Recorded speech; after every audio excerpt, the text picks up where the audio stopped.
Hello বন্ধুরা, good morning. কেমন আছো তোমরা সবাই? আশা করি অনেক ভালো আছো। আমিও কিন্তু বেশ ভালো আছি। তো চলো তোমাদের সবাইকে সাথে নিয়ে নতুন একটা দিন, নতুন একটা ব্লগ স্টার্ট করি। একদম সকাল থেকে স্টার্ট করছি ব্লগটা। তো চলো, আজকে সকালবেলা ভাইয়ের আবদারে বানাবো হচ্ছে কড়াইশুঁটির কচুরি। তো সবার আগে এই জন্য কড়াইশুঁটিগুলোকে ভালো করে ছাড়িয়ে নিচ্ছি। আর তোমরা সবাই কেমন আছো অবশ্যই কিন্তু কমেন্টে জানিও। আমি কিন্তু বেশ ভালো আছি। আর ওখানে তোমাদের সবার ওখানে ঠান্ডা কেমন পড়েছে সেটাও কিন্তু আমাকে জানিও। তো এই যে কড়াইশুঁটিগুলো একদম ছাড়িয়ে নিয়েছি। তারপর ময়দাটাকে ভালো করে ছেঁকে নেব, তারপর এটাকে মাখবো। ময়দাতে যেহেতু কিছুই নেই যদিও, তবে একটু ছেঁকে না নিলে ভালো লাগে না, তার জন্য ভালো করে ময়দাটাকে ছাঁকনি দিয়ে ছেঁকে তারপরে নিচ্ছে। এই যে আমার ময়দা মাখা হয়ে গেছে। আর এদিকে বুনুকে বলেছি কড়াইশুঁটিটা ভালো করে পেস্ট করে দিতে। আর এদিকে আমি হচ্ছে তরকারি বসিয়ে দিয়েছি, আলুর দম করছিলাম। আর এখানে দুপুরে রান্নার জন্য মাছ টাছ সব কিছু ফ্রিজ থেকে বের করা হয়ে গেছে। আর পাশে কিন্তু মা সবজি কাটছিল।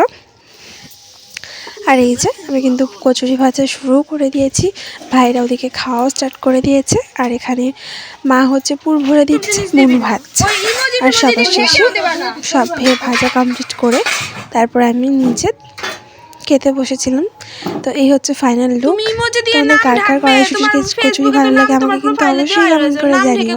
আর কেমন লাগছে আর কার কার খেতে ইচ্ছা করছে সেটাও কিন্তু কমেন্ট করে জানিও। তো তাই যাই হোক, তারপরে দুপুরবেলা স্নানের আগে যে বুনু বললো একটা প্যাক লাগাবে, তারপর বুনু এসে দিল। তারপর দুজনে মিলে এই যে ভূতের মতো প্যাক লাগিয়ে বসে আছি। আর পুকুন আমাদের প্যাক লাগানো মুখটা দেখে তো ভয়ে প্রথমে ভীষণ ভয় পাচ্ছিল। তারপর আমরা ক্যামেরা অন করতে কিন্তু ও খুব মজা পাচ্ছিল। তো এই দেখো হাসছে, কিন্তু কাছে আসতে চাইছে না, ও ভীষণ ঘৃণা পায় এইসব ব্যাপারে। তো এই যে স্নান টান করে এসে ঠাকুরকে সুন্দর করে পুজো দিয়েছি। তো যাই হোক, তো আজকে না একটা জায়গায় যাওয়ার আছে, একটা জায়গাতে আর কি কীর্তন হচ্ছে। তো সেটাই আর কি দেখতে যাব। এখানে হচ্ছে সূর্য পূজা হয়, তো সেটাই আর কি দেখতে যাবো। রেডি হয়ে নিয়েছি। আর এদিকে হচ্ছে পুকুনকেও রেডি করে দিয়েছি, ওকে একটু দেখাতে চাইছি কিন্তু কিছুতেই দাঁড়াবে না। আমি বারবার ওর পিছন পিছন গিয়ে ওকে ডাকছি, কিন্তু কিছুতেই দাঁড়াবে না। এদিকে আমাদের বাড়ির উঠোনে কিন্তু সব দিকে খুব সুন্দর ফুল হয়েছে। তো এই যে আমরা কিন্তু এই গাড়ির আসরে চলে এসেছি। আর এখানে অনেক লোক ছিল। আর সূর্য পূজা সবাই এখানে যারা পুজো করেছে তারা নিচে নিচে গানের সাথে আর কি নাচছিল। তো সেগুলো আর দিইনি, এই ভয় যে না কপিরাইট ক্লেম চলে আসবে হয়তো। তো জানি না আসবে কিনা, কিন্তু ভয় পেয়ে আর কি দিইনি। তো যাই হোক, এখান থেকে বাড়ি আসতে আসতে আমাদের প্রায় 7টার কাছে বেজে গেছিলো। আর তারপর বাড়ি এসে ছেলেকে খাওয়া দাওয়া করিয়ে ঘুম পাড়িয়ে দিয়েছিলাম। আর এখানে ওখান থেকেই ও ঘুমের জন্য প্রচণ্ড বায়না করছিল। আর একটু ঘুম পেয়ে গেছিলো, রাত হয়ে গেছিলো আস্তে আস্তে।